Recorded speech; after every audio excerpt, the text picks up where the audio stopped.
Hi hello, ನೀವು ನೋಡ್ತಾ ಇದ್ದೀರಾ ಪಂಡು ನನ್ನ ವರ್ಲ್ಡ್ ಚಾನಲನ್ನು. ನಮ್ಮ ಚಾನಲ್ಗೆ ನೀವೇನಾದರೂ ಫಸ್ಟ್ ಟೈಮ್ ವಿಸಿಟ್ ಮಾಡಿದರೆ ಸಬ್ಸ್ಕ್ರೈಬ್ ಆಗೋದನ್ನು ಮರಿಬೇಡಿ. ಅದೇ ರೀತಿಯಾಗಿ ಪಕ್ಕದಲ್ಲಿರುವಂಥ ಬೆಲ್ಲೈಕನ್ನ ಕ್ಲಿಕ್ ಮಾಡೋದ್ರಿಂದ ನಾವು ಹಾಕುವಂಥ ವಿಡಿಯೋನ ನೀವು ಫಸ್ಟ್ ನೋಡ್ಬೋದು. ಹಾಗಾದರೆ ಬನ್ನಿ ಇವತ್ತಿನ ವಿಡಿಯೋನ ಶುರು ಮಾಡೋಣ. ಸಾಮಾನ್ಯವಾಗಿ ನಮ್ಮೆಲ್ಲರ ಮನೆಗಳಲ್ಲೂ ಸಹ ಹೂ ಗಿಡಗಳನ್ನು ಬೆಳೆಸ್ತಕ್ಕಂಥದ್ದು, ಅದೇ ರೀತಿಯಾಗಿ ವಿಧವಾದಂಥ ಗಿಡಗಳನ್ನು ಬೆಳೆಸ್ತಕ್ಕಂಥದ್ದು ಹವ್ಯಾಸ ಆಗಿಬಿಟ್ಟಿರುತ್ತೆ. ಹಾಗೆ ಈ ಒಂದು ಗಿಡಗಳ ಸೌಂದರ್ಯ ಅನ್ನೋದು ನಮ್ಮ ಮನಸ್ಸಿಗೆ ಒಂದು ಒಳ್ಳೆ ನೆಮ್ಮದಿಯನ್ನಾಗ್ಬೋದು ಅಥವಾ ಮುದವನ್ನಾಗ್ಬೋದು ತರ್ತಕ್ಕಂಥದ್ದಾಗಿರುತ್ತೆ. ಹಾಗಾಗಿ ಈ ಗಿಡಗಳಿಂದ ಆಗ್ತಕ್ಕಂಥ ಪ್ರಯೋಜನವನ್ನು ನಮ್ಮಲ್ಲಿ ಹಲವಾರು ಜನರು ಮರೆತೇ ಹೋಗ್ಬಿಟ್ಟಿರ್ತಾರೆ. ಅದೇ ರೀತಿಯಾಗಿ ಅದನ್ನು ಪ್ರಯೋಜನ ಸಹ ಪಡ್ಕೊಳ್ಳೋದಿಲ್ಲ. ಹಾಗಾದರೆ ಈ ಒಂದು ವಿಡಿಯೋ ಮೂಲಕ ನಮ್ಮ ಮನೆಯಲ್ಲೇ ಇರ್ತಕ್ಕಂತಹ ಹಲವಾರು ರೀತಿಯ ಗಿಡಗಳಿಂದ ಆಗ್ತಕ್ಕಂಥ ಪ್ರಯೋಜನವನ್ನು ಈ ಒಂದು ವಿಡಿಯೋದ ಭಾಗ 1 ಮೂಲಕ ತಿಳ್ಕೊಳ್ಳೋಣ.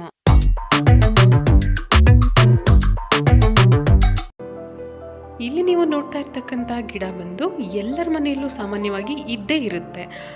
ಆದರೆ ಎಷ್ಟೋ ಜನಗಳಿಗೆ ಇದರ ಒಂದು ಪ್ರಯೋಜನ ಅಂತಕ್ಕಂಥದ್ದು ಎಷ್ಟು ಪರಿಣಾಮಕಾರಿಯಾಗಿದೆ ಅನ್ನೋದು ಗೊತ್ತಿರೋದಿಲ್ಲ. ಹಾಗಾಗಿ ಈ ಒಂದು ವಿಡಿಯೋ ಹೆಲ್ಪ್ಫುಲ್ ಆಗುತ್ತೆ ಅನ್ನೋ ಕಾರಣದಿಂದ ಮಾಡ್ತಾ ಇದ್ದೀನಿ. ಸೊ ನೀವಿಲ್ಲಿ ನೋಡ್ತಾ ಇರ್ಬೋದು, ಈ ಒಂದು ಗಿಡವನ್ನು ನಾವು ದೊಡ್ಡ ಪತ್ರೆ ಅಂತ ಕನ್ನಡದಲ್ಲಿ ಕರಿತೀವಿ. ಅದೇ ರೀತಿಯಾಗಿ ಮೆಕ್ಸಿಕನ್ ಮಿಂಟ್ ಅಂತ ಇಂಗ್ಲೀಷ್ನಲ್ಲೂ ಸಹ ಕರಿತೀವಿ. ಅದೇ ರೀತಿಯಾಗಿ ಇದರ ಮತ್ತೊಂದು ಹೆಸರು ಇದೆ, ಅಜ್ವಾಯಿನ್ ಗಿಡ ಅಂತ. ಸೊ ಇದರ ಒಂದು ಅದ್ಭುತ ಪ್ರಯೋಜನಗಳೇನಪ್ಪ ಅಂದರೆ, ನಮಗೆ ಸಾಮಾನ್ಯವಾಗಿ ಈ ಒಂದು ವಿಂಟರ್ ಸೀಸನಲ್ಲಿ ಶೀತ ಜ್ವರ ಅಂತಕ್ಕಂಥದ್ದಾಗಿರ್ಬೋದು, ಹಾಗೆ ನೆಗಡಿ ಕೆಮ್ಮು ಅನ್ನೋದಾಗಿರ್ಬೋದು ಹೆಚ್ಚು ಕಾಡುವಂಥ ಸಮಸ್ಯೆ ಆಗಿರುತ್ತೆ. ಇದರ ಒಂದು ಪರಿಣಾಮದಿಂದ ನಮಗೆ ಈ ಒಂದು ಶೀತ ಜ್ವರ ಆಗ್ಬೋದು ಅಥವಾ ಕಫದ ಸಮಸ್ಯೆ ಆಗ್ಬೋದು ಬೇಗನೆ ನಿವಾರಣೆ ಆಗ್ತಕ್ಕಂಥ ಒಂದು ಚಾನ್ಸಸ್ ಇರುತ್ತೆ.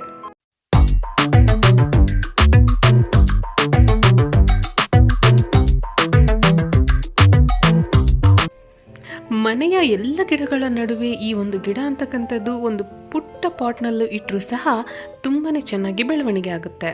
ಅದೇ ರೀತಿಯಾಗಿ ಇದರಲ್ಲಿ ವೈಟಮಿನ್ ಸಿ ಹಾಗೂ ಕ್ಯಾಲ್ಶಿಯಂ ಇರೋದ್ರಿಂದ ನಮ್ಮ ದೇಹದ ರೋಗ ನಿರೋಧಕ ಶಕ್ತಿಯನ್ನು ಸಹ ತುಂಬಾ ಹೆಚ್ಚೋಕ್ಕೆ ಇದು ಸಹಾಯ ಮಾಡುತ್ತೆ ಸ್ನೇಹಿತರೆ.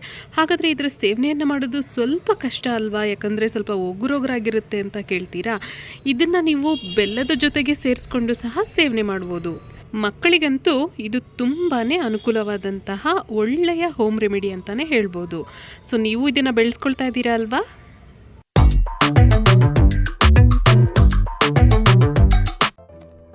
ನಂತರ ನಾವು ತಪ್ಪದೆ ತಿಳ್ಕೊಳ್ಬೇಕಾಗಿರುವಂಥದ್ದು ತುಳಸಿ ಗಿಡದ ಬಗ್ಗೆ. ತುಳಸಿ ಗಿಡ ಅಂತಕ್ಕಂಥದ್ದು ದೇವರ ಗಿಡ ಅನ್ನೋ ನಂಬಿಕೆ ನಮಗೆ ಎಷ್ಟಿದೆಯೋ ಅಷ್ಟೇ ನಂಬಿಕೆ ಇದರಲ್ಲಿ ಔಷಧೀಯ ಗುಣಗಳಿದೆ ಅನ್ನೋದನ್ನು ಸಹ ನಾವು ಇಡಬೇಕಾಗುತ್ತೆ. ಹಾಗಾದರೆ ಬನ್ನಿ ಇದರ ಒಂದು ಪ್ರಾಮುಖ್ಯತೆ ಏನು, ಹಾಗೆ ವೈಶಿಷ್ಟ್ಯ ಏನು ಅನ್ನೋದನ್ನು ನಾವು ತಿಳ್ಕೊಳ್ಳೋಣ. ಇದು ನಮ್ಮ ಒಂದು ದೇಹಕ್ಕೆ ಅಮೃತ ಅಂತಲೇ ಹೇಳ್ಬೋದು. ಯಾಕೆ ಅಂತಂದರೆ ಇದು ಯಾವುದೇ ರೀತಿಯ ಹೊಟ್ಟೆಗೆ ಸಂಬಂಧಿಸಿದ ಕಾಯಿಲೆಗಳಿರ್ಬೋದು, ಅಜೀರ್ತಿ, ಹೊಟ್ಟೆ ಉರಿ, ಯಾವುದೇ ರೀತಿಯ ಹೊಟ್ಟೆಗೆ ಸಂಬಂಧಿಸಿದಂತಹ ಸಮಸ್ಯೆಗಳಿದ್ದರೆ ಅದನ್ನು ಬೇಗನೆ ಕ್ಯೂರ್ ಮಾಡುವಂತಹ ಗುಣವನ್ನು ಈ ಒಂದು ತುಳಸಿ ಎಲೆಗಳು ಹೊಂದಿದೆ. ಅದೇ ರೀತಿಯಾಗಿ ಇದನ್ನು ಸೇವನೆ ಮಾಡ್ತಕ್ಕಂಥ ಒಂದು ವಿಧಾನ ಬಂದು ಜ್ಯೂಸ್ನ ರೀತಿ ಆಗ್ಬೋದು, ಹಾಗೆ ಇದರ ಒಂದು ಎಲೆಗಳನ್ನು ಒಣಗಿಸಿ ಇಟ್ಕೊಂಡಾದರೂ ಆಗ್ಬೋದು ನಾವು ಸೇವನೆ ಮಾಡ್ಬೋದಾಗಿದೆ. ಸೊ ಈ ಒಂದು ಎಲೆಗಳನ್ನು ನಾವು ನಮ್ಮ ದೇಹಕ್ಕೆ ಅಮೃತ ಎಂದು ಸೇವನೆ ಮಾಡೋದ್ರಿಂದ ನಿಮ್ಮ ಮನೆಗಳಲ್ಲೂ ಸಹ ಇದು ಖಂಡಿತ ಇದೆ ಅಂತ ನನಗೆ ಗೊತ್ತು. ಅದೇ ರೀತಿಯಾಗಿ ನೆಕ್ಸ್ಟ್ ಗಿಡದ ಒಂದು ಇಂಪಾರ್ಟೆನ್ಸನ್ನು ನೋಡೋಣ.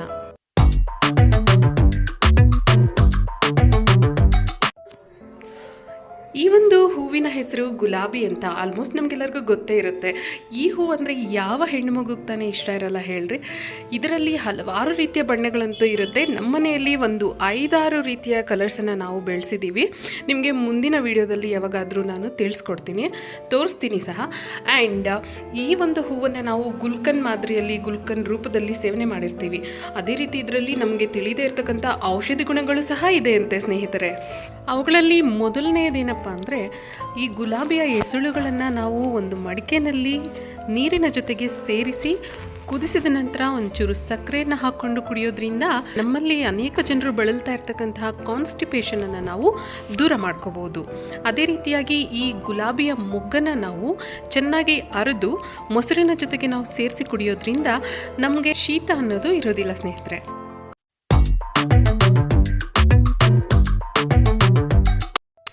ಈ ಒಂದು ಮಲ್ಲಿಗೆ ಗಿಡನ ನಾವು ಕೊಂಡ್ಕೊಂಡು 2 ಇಯರ್ಸ್ ಆಗ್ತಾ ಬರ್ತಾ ಇದೆ ಸ್ನೇಹಿತರೆ, ಇದನ್ನು ನೆಟ್ಟು.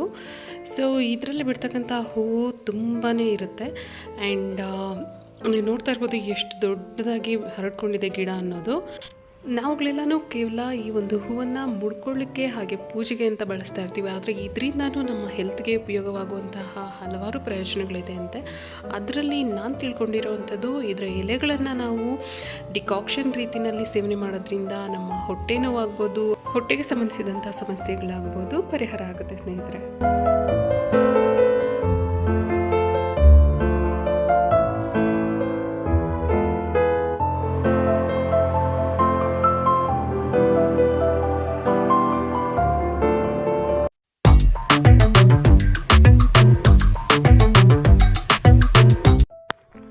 ಸ್ನೇಹಿತರೆ, ನಿಮಗೆಲ್ರಿಗೂ ಈ ಗಿಡದ ಒಂದು ಪರಿಚಯ ಇರುತ್ತೆ. ಪರಿಚಯ ಇಲ್ಲದಿರೋರಿಗೋಸ್ಕರ ಹಾಗೆ ಇದರ ಉಪಯೋಗ ಗೊತ್ತಿಲ್ಲದಿರೋರಿಗೋಸ್ಕರ ಹೇಳ್ತಾ ಇದ್ದೀನಿ. ಇದನ್ನು ನಾವು ತುಂಬೆ ಗಿಡ ಅಂತ ಕರಿತೀವಿ. ಇದಂತೂ ನಮ್ಮ ಹೆಲ್ತ್ಗೆ ತುಂಬಾ ಒಳ್ಳೆಯದು. ನಮ್ಮ ಗಂಟಲು ಕೆಳಗಡೆ ಶೀತಗಡ್ಡೆಗಳೇನಾದರೂ ಆದರೆ ಇದರ ರಸವನ್ನು ತೆಗೆದು ಒಂಚೂರು ಸುಣ್ಣವನ್ನು ಸೇರಿಸಿ ನಾವು ಹಚ್ಕೊಳ್ಳೋದ್ರಿಂದ ಈ ಶೀತದ ಗಡ್ಡೆಗಳು ಅನ್ನೋದು ಬೇಗನೆ ನಿವಾರಣೆ ಆಗುತ್ತೆ, ಹಾಗೆ ನೋವು ಇರೋದಿಲ್ಲ. ಅದೇ ರೀತಿಯಾಗಿ ಇದರ ಕಾಂಡವನ್ನು ನಾವು ಕುದಿಸಿ ನೀರಿನಲ್ಲಿ ಕುದಿಸಿದ ನಂತರ ಇದರ ಒಂದು ಹಬೆಯನ್ನು ಹಿಡ್ಕೊಳ್ಳೋದ್ರಿಂದ ತಲೆಭಾರ ಅಂತಕ್ಕಂಥದ್ದು ಬೇಗನೆ ನಿವಾರಣೆ ಆಗುತ್ತಂತೆ ಸ್ನೇಹಿತರೆ. ಇದನ್ನು ನೀವು ಬೆಳೆಸ್ತೀರಾ ಅಲ್ವಾ?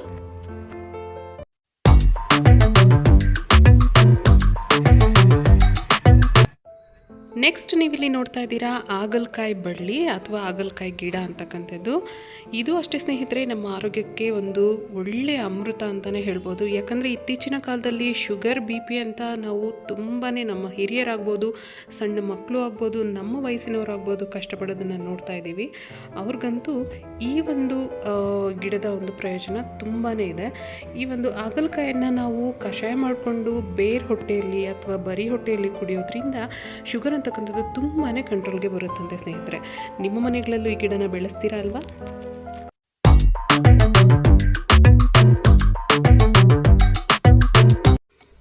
ನೀವಿಲ್ಲಿ ನೋಡ್ತಾ ಇರ್ತಕ್ಕಂಥದ್ದು ದಾಳಿಂಬೆ ಗಿಡ. ದಾಳಿಂಬೆ ಗಿಡ ಅನ್ನೋದು ಮನೆಯಲ್ಲಿ ಬೆಳೆದಿದೆ, ಹಾಗೆ ಹಣ್ಣು ಬಿಡ್ತಾ ಇದೆ ಅಂದ್ರೇ ತುಂಬಾ ಖುಷಿ ಆಗುತ್ತೆ.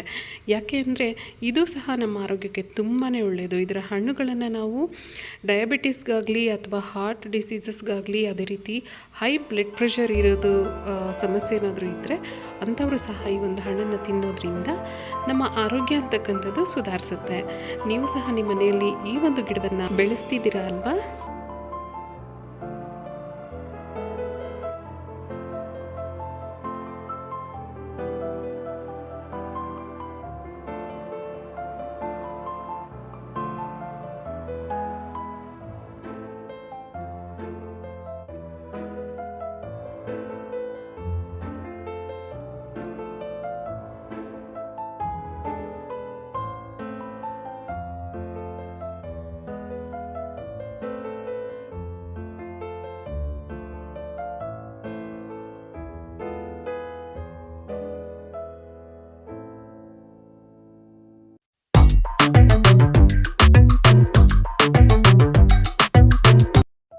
ನೀವೀಗ ನೋಡ್ತಾ ಇದ್ದೀರಾ ಪುದೀನ ಸಸ್ಯ. ಈ ಒಂದು ಸಸ್ಯದ ಒಂದು ಪ್ರಯೋಜನ ತುಂಬಾ ಇದೆ ಸ್ನೇಹಿತರೆ. ಪ್ರತಿಯೊಬ್ಬರ ಮನೆಯಲ್ಲೂ ಸಹ ಪುದೀನ ಆಗ್ಬೋದು, ಕೊತ್ತಂಬರಿ ಸೊಪ್ಪಾಗ್ಬೋದು ಬೆಳೆಸ್ಕೊಳ್ಳೇಬೇಕು. ಯಾಕೆ ಅಂದರೆ ಇವು ಇನ್ಸ್ಟಂಟಾಗಿ ನಮಗೆ ಹೋಮ್ ರೆಮಿಡೀಸ್ ಥರ ಯೂಸ್ ಆಗುತ್ತೆ.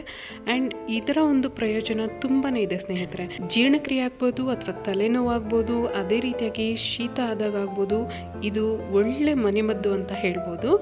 ಅದೇ ರೀತಿಯಾಗಿ ಇದನ್ನು ಒಳ್ಳೆಯ ನೆನಪಿನ ಶಕ್ತಿಗಾಗಿ ನಾವು ಬಳಸ್ಕೋಬಹುದು.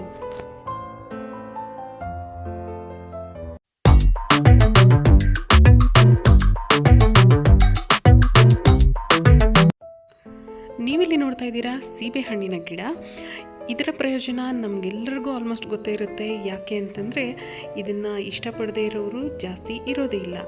ಇದು ಅಷ್ಟೇ ಸ್ನೇಹಿತರೆ, ನಮ್ಮ ಒಂದು ಆರೋಗ್ಯಕ್ಕೆ ತುಂಬಾ ಒಳ್ಳೆಯದು.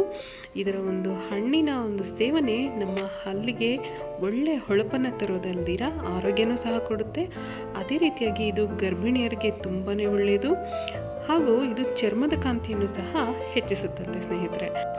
ಸೊ ಫ್ರೆಂಡ್ಸ್, ಇದಾಗಿತ್ತು ಇವತ್ತಿನ ವಿಡಿಯೋ. ನಮ್ಮ ಮನೆಯಲ್ಲಿ ಬೆಳೆಸಿರುವಂತಹ ಹಲವಾರು ಸಸ್ಯಗಳ ಒಂದು ಉಪಯೋಗಗಳನ್ನು ನಾನು ನಿಮ್ಮ ಹತ್ರ ಶೇರ್ ಮಾಡ್ಕೊಂಡಿದ್ದೀನಿ. ನಿಮಗೂ ಸಹ ಈ ಒಂದು ಉಪಯೋಗಗಳು ಪ್ರಯೋಜನಕ್ಕೆ ಬರುತ್ತೆ ಅಂತ ಹೇಳ್ತಾ ನಾನು ಈ ವಿಡಿಯೋನ ಎಂಡ್ ಮಾಡ್ತಾ ಇದ್ದೀನಿ.